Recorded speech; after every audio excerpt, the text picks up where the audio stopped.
अस्सलाम वालेकुम। आज की वीडियो में हम करेंगे एक्सरसाइज 6B। ये है जी mathematics book 2 D2 7th edition जो न्यू एडिशन आया है उसी एक्सरसाइज है ये। इसका हम करेंगे जी क्वेश्चन नंबर 2। और इससे जो प्रीवियस क्वेश्चन है वो मैं अपनी पिछली वीडियो में करवा चुकी हूँ, उसका लिंक मैं डिस्क्रिप्शन में दे दूँगी, आप वहाँ से देख लीजिएगा। और अगर अभी तक आपने मेरा चैनल सब्सक्राइब नहीं किया तो इसको सब्सक्राइब कर दीजिए और बेल आइकन को लाजमी प्रेस कीजिएगा ताकि आपको न्यू आने वाली वीडियोस के बारे में पता चल सके। और अपने फ्रेंड्स के साथ भी इस वीडियो को शेयर कीजिएगा, उनको भी बोलिएगा वो सब्सक्राइब कर दें। तो स्टार्ट करते हैं जी। हमारे पास है क्वेश्चन नंबर 2 है, इसका ए पार्ट है 5/a + 3/a + 4। सोल्यूशन स्टार्ट करते हैं हम इसका। हमारे पास है जी 5/a + 3/a + 4, ये है जी हमारे पास। अब इसमें हमने किस तरह सॉल्व करना होता है, जब भी ऐसे फ्रैक्शन वाले हमारे पास क्वेश्चन आ जाते हैं तो उसमें हमने डिनोमिनेटर को सेम करना होता है। तो डिनोमिनेटर को हम किस तरह सेम कर सकते हैं कि यहाँ पे मतलब कि यहाँ पे भी सेम टर्म होनी चाहिए और इस साइड पे भी सेम होनी चाहिए, लेकिन यहाँ पे क्या है, हमारे पास a है और यहाँ पे a + 4 है। तो हम क्या करेंगे कि जो फर्स्ट फ्रैक्शन है इसकी न्यूमरेटर डिनोमिनेटर दोनों को a + 4 से मल्टीप्लाई कर देंगे, और जो सेकंड फ्रैक्शन है इसकी न्यूमरेटर डिनोमिनेटर दोनों को a से मल्टीप्लाई कर देंगे। तो हमारे पास है जी 5/a × a + 4 divided by a + 4, plus का साइन 3/a + 4। अच्छा, अब ये a + 4 है तो इसके न्यूमरेटर डिनोमिनेटर दोनों को a से मल्टीप्लाई कर देंगे, मल्टीप्लाई बाय a और डिवाइडेड बाय a। तो ये हमारे पास क्या हो जाएगा 5 × a + 4 divided by a × a + 4, plus का साइन 3 × a क्या हो जाएगा 3a हो जाएगा, डिवाइडेड बाय a मल्टीप्लाई हो रहा है a + 4 से, तो a × a + 4। अब देखिए दोनों का डिनोमिनेटर सेम है, जब डिनोमिनेटर सेम होता है तो क्या हो जाता है कि इसको हम एक दफ़ा लिख लेते हैं डिनोमिनेटर को a × a + 4 और न्यूमरेटर आ जाएगा जी हमारे पास 5 × a + 4 + 3a। ठीक है, डिनोमिनेटर सेम हो गया था, जैसे डिनोमिनेटर को एक दफ़ा लिख लिया है और जो न्यूमरेटर में जो टर्म्स थी उनको आपस में दरमियान में प्लस का साइन था, इस वजह से दोनों को ऐड कर दिया है। अब इसको हम कर लेते हैं 5 × a 5a + 5 4 20 + 3a divided by a × a + 4। ठीक है जी, इनको हम ऐड अप कर लेते हैं, जो एक जैसी टर्म है 5a और 3a यहाँ पे मैं लिख लेती हूँ 5a + 3a + 20 divided by a × a + 4। ठीक है जी, ये आया मेरे पास। दिस इम्प्लाइज की आंसर मेरे पास क्या आएगा कि 5 + 3 क्या होता है, 5 + 3 8, तो 8a + 20 divided by a × a + 4। तो ये आ गया जी हमारे पास, इसका आंसर आ गया। तो ये इजी सा ही क्वेश्चन था, तो ये हमने सॉल्व कर लिया है। और इससे आगे अब ये और सिंप्लीफाई नहीं हो सकता, मतलब कि कोई कटिंग वगैरह कुछ भी नहीं हो सकती। अगर हम यहाँ से 8 और 20 है ना, तो ये दोनों किसके टेबल में आते हैं, हमारे पास 2 के टेबल में आते हैं। अगर हम कॉमन ले भी लें तो भी कटिंग नहीं होती। तो इसलिए अब इसका नेक्स्ट पार्ट हम करते हैं, बस वो वहाँ तक ही सिंप्लीफाई होता था। नेक्स्ट पार्ट है जी हमारे पास, इसका बी पार्ट है, जो कि है जी हमारे पास कि 1/2b - 3/b + c। तो इसका सोल्यूशन स्टार्ट करते हैं हम। हमारे पास है जी 1/2b - 3/b + c। अच्छा, इसमें भी अब हमने क्या करना है, डिनोमिनेटर को सेम करना है। तो इसमें हम क्या करेंगे कि जो फर्स्ट टर्म है इसके न्यूमरेटर डिनोमिनेटर दोनों को b + c से मल्टीप्लाई कर देंगे, और जो सेकंड हमारे पास फ्रैक्शन है इसके न्यूमरेटर डिनोमिनेटर दोनों को 2b से मल्टीप्लाई कर देंगे, क्योंकि हमने डिनोमिनेटर को सेम करना है। 1/2b multiply by b + c divided by b + c minus, देखिए मैथमेटिक्स में किसी भी टर्म को जब मल्टीप्लाई करते हैं तो डिवाइड भी साथ लाजमी। अब हम इसे खुद से ऊपर यहाँ पे इसके न्यूमरेटर और डिनोमिनेटर को b + c से मल्टीप्लाई कर रहे हैं ना, तो देखिए जब इसको कटिंग करेंगे तो दोबारा ये यही टर्म बन जाएगी। ठीक है, तो जब भी किसी चीज़ को मल्टीप्लाई करते हैं तो साथ में उसको डिवाइड भी कर देते हैं, क्योंकि तब ये कट होकर दोबारा ये वही टर्म बन जाए। 3/b+c, इसको मल्टीप्लाई और डिवाइड कर देंगे जी 2b से, 2b सही है जी। तो इसके ये हमारे पास क्या हो जाएगा 1 इंटू b+c हो जाएगा divided by 2b into b+c minus 3 2 6 b divided by, इसमें भी 2b और b+c है तो मैं इसे इसी तरह लिख लेती हूँ 2b इंटू b+c। सही है जी, ये आ गया मेरे पास। अब हम क्या कर लेंगे कि क्योंकि इसका डिनोमिनेटर सेम हो गया तो डिनोमिनेटर को हम एक दफ़ा नीचे लिख लेते हैं 2b इंटू b+c और न्यूमरेटर को अब लिख लेते हैं b+c माइनस 6b।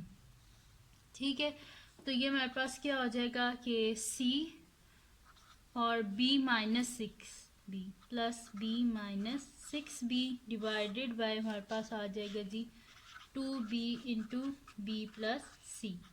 तो c और b में से 6b को माइनस करें, 1 में से 6 को माइनस करें तो क्या आता है -5 और साथ में b divided by 2b into b+c। तो ये आ गया जी हमारे पास इसका आंसर आ गया। सही है जी, इससे आगे ये और सिंप्लीफाई नहीं हो सकता। देखें यहाँ पे किसी जगह और कोई कटिंग नहीं हो सकती, कुछ भी नहीं हो सकता, इस वजह से ये हमारे पास क्या है इसका आंसर है।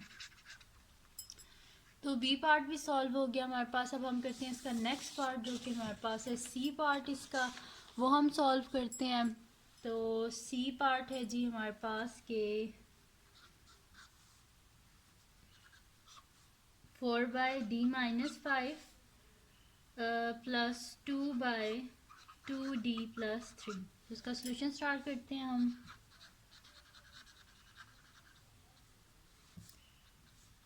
4/d-5 plus 2/2d+3। सेम वही इसमें भी रूल अप्लाई करेंगे कि हमने इसका डिनोमिनेटर सेम करना है। तो ये जो फर्स्ट फ्रैक्शन है इसकी न्यूमरेटर डिनोमिनेटर को दोनों को हम मल्टीप्लाई कर देंगे 2d+3 से, और जो सेकंड टर्म है इसके न्यूमरेटर डिनोमिनेटर दोनों को d-5 से, क्योंकि जो चीज़ हम मल्टीप्लाई करते हैं ना खुद से उसको हमें डिवाइड भी करना होता है। सही है, तो हम फिर इसको मल्टीप्लाई और डिवाइड कर देंगे फर्स्ट फ्रैक्शन को 2d+3 से और सेकंड को d-5 से। तो यहाँ पे हमारे पास आ जाएगा 4/d-5 multiply by 2d+3 divided by 2d+3 plus 2/2d+3, इसके न्यूमरेटर डिनोमिनेटर को दोनों को d-5 से multiply by d-5 divided by d-5। तो ये हमारे पास क्या हो जाएगा, इसके डिनोमिनेटर में हमारे पास आ जाएगा d-5 इंटू 2d+3 और न्यूमरेटर में आ जाएगा 4 मल्टीप्लाई है ना 4 इंटू 2d+3। ठीक है, मल्टीप्लाई ब्रैकेट भी इस तरह डाल दो तो इसका मतलब होता है कि आपस में मल्टीप्लाई हो रहे हैं। प्लस इसके डिनोमिनेटर में भी हमारे पास आ जाएगा d-5 इंटू 2d+3। ठीक है, d-5 पहले लिख दें या 2d+ पहले लिख दें, कोई फ़र्क नहीं पड़ता क्योंकि आपस में मल्टीप्लाई हो रहे हैं। और 2 इंटू d-5, ठीक है, मल्टीप्लाई हो रहे थे तो मैंने ऐसे ब्रैकेट में लिख दिया, इसका भी मतलब है आपस में मल्टीप्लाई हो रहे हैं।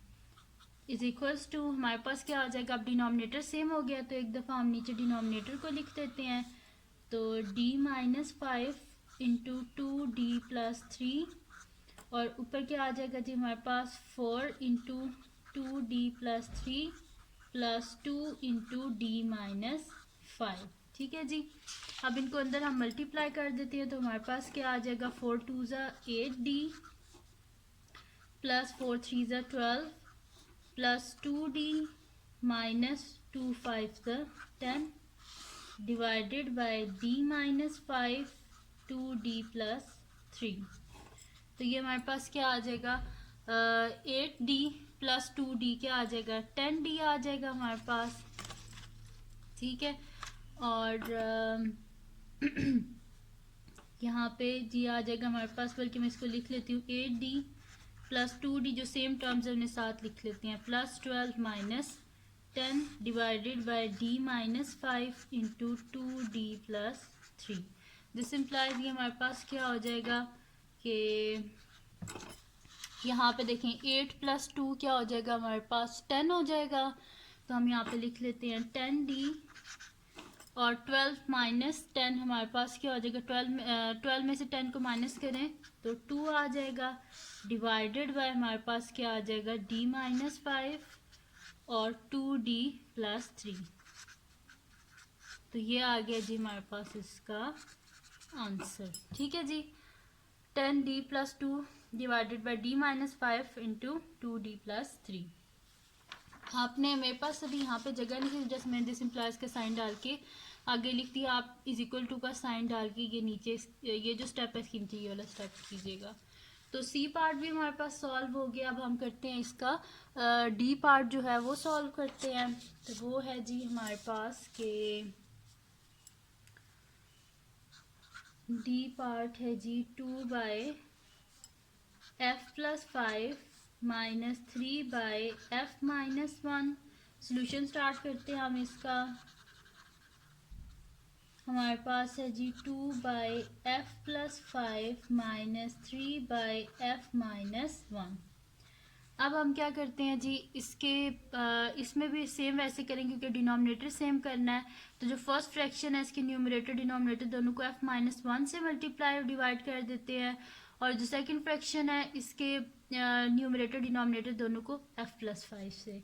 तो 2/f + 5 multiply by f - 1 divided by f - 1 -3/f - 1 multiply by f + 5 divided by f + 5। ठीक है जी, तो यहाँ पे हमारे पास क्या हो जाएगा 2 × f - 1 ब्रैकेट डाल दिया, इसका भी मतलब मल्टीप्लाई होता है, डिवाइडेड बाय f + 5 और f - 1 माइनस का साइन 3 × f + 5 डिवाइडेड बाय हमारे पास क्या आ जाएगा f - 1 × f + 5। तो बेशक आप इसे f + 5 को पहले लिख दिए, f - 1 को बाद में लिखने कोई फ़र्क नहीं पड़ता। तो हम लिख देते हैं f + 5 × f - 1। अब डिनोमिनेटर सेम हो गया तो एक दफ़ा हम नीचे डिनोमिनेटर को लिख लेते हैं f + 5 × f - 1 और न्यूमरेटर में क्या आ जाएगा 2 × f - 1 -3 × f + 5। ब्रैकेट्स को ओपन कर लेते हैं तो हमारे पास क्या आ जाएगा 2 × f क्या हो जाएगा 2f प्लस माइनस माइनस 2 1 ज़ 2 -3 × f 3f minus plus minus 3 5 ज़ 15 डिवाइडेड बाय f + 5 × f - 1। ठीक है जी, अब हम सेम टर्म्स जो है उनको साथ में लिख लेते हैं। तो हमारे पास क्या आ जाएगा 2f - 3f और -2 -15। वेरिएबल्स को अलग कर दिया, कॉन्स्टेंट्स को अलग कर दिया। तो नीचे क्या आ जाएगा f + 5 f - 1। दिस इम्प्लाइज कि हमारे पास क्या आ जाएगा 2f - 3f क्या हो जाएगा हमारे पास -f हो जाएगा, और -2 -15 -17 डिवाइडेड बाय हमारे पास क्या आ जाएगा जी f + 5 और f - 1। ठीक है जी, तो ये आ गया हमारे पास इसका आंसर, और ये डी पार्ट भी हमारे पास इसका सॉल्व हो गया है। तो ये थी जी आज की वीडियो जिसमें मैंने आपको करवाया एक्सरसाइज 6B का क्वेश्चन नंबर 2 मैंने आपको करवाया है। इसका ए से लेके डी पार्ट तक मैंने सारे आपको करवाए हैं।